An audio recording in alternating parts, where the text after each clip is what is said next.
During the Napoleonic Wars, the British seized the Dutch colony in South Africa. The Boers, the descendants of the Dutch colonists, lived under British rule until 1835, when, inspired by the ban on slavery, wars and a lack of land, they embarked on the Great Trek to find new land. The British annexed their first republic, Natalia, in 1843, so the Boers formed two new republics, the Orange Free State and Transvaal, also known as the South African Republic. Although initially uninterested in the region, the discovery of diamonds pricked the British interest, especially after the global financial panic of 1873. In 1877, the British proposed annexing the republics, and the Boers, who were nearing bankruptcy and fearful of the Zulus, finally agreed. However, just 2 years later, the British crushed the Zulus, and this freed the Boers to voice their disapproval of the annexation. In late 1880, 10,000 Boers gathered under the leadership of Paul Kruger and declared their independence. The British responded quickly and sent troops north, but they were ambushed at Bronkhorstspruit. Throughout January and February of 1881, the British continued to attack the Boers, but in the battles of Lane's Neck and Majuba Hill, the skilled marksmen and the Boer commandos beat them back. So peace was made in March and the Boer states had their independence guaranteed.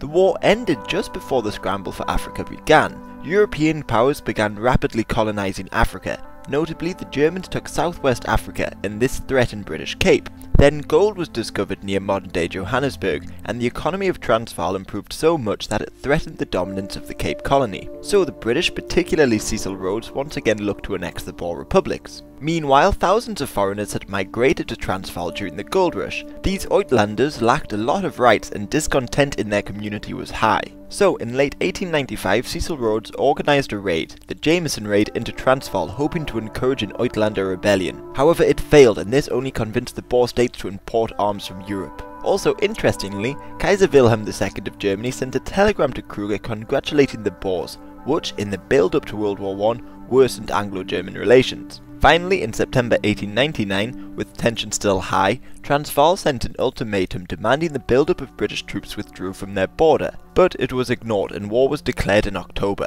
In the early months of the war, the Boers and the foreign volunteers in their ranks were able to take advantage of the unprepared British and lay siege to Mafeking, Ladysmith and Kimberley. But in January, hundreds of thousands of British reinforcements arrived in South Africa and advanced to relieve the besieged cities. Their advance was only temporarily halted at the Battle of Sepong Kop, a battle which Mahatma Gandhi and Winston Churchill both witnessed. However, the now numerically superior British continued their advance. By February, they had relieved both Ladysmith and Kimberley, and the following month they took Bloemfontein, the capital of the Orange Free State. In May, Robert Baden-Powell, founder of the Scouts movement, had relieved Mafeking, and in June both Johannesburg and Pretoria were captured. The war seemed over. In Britain, the victorious Prime Minister Salisbury was re-elected, and they declared the South African Republic, taking away the official title of Transvaal. However, many Boers, led by the likes of Delaware, Jan Smuts and Louis Botha, launched a guerrilla war. Once again, the Boers had some initial success, but the British Army, under the leadership of Herbert Kitchener, responded brutally. They adopted a scorched earth policy to crush the guerrillas. This included torching crops and houses and putting Boer civilians into concentration camps. The guerrilla war went on until 1902, but the Boers finally gave up, and the annexation of the states was made final. The Boers did receive limited self-governance a few years later, and then in 1910,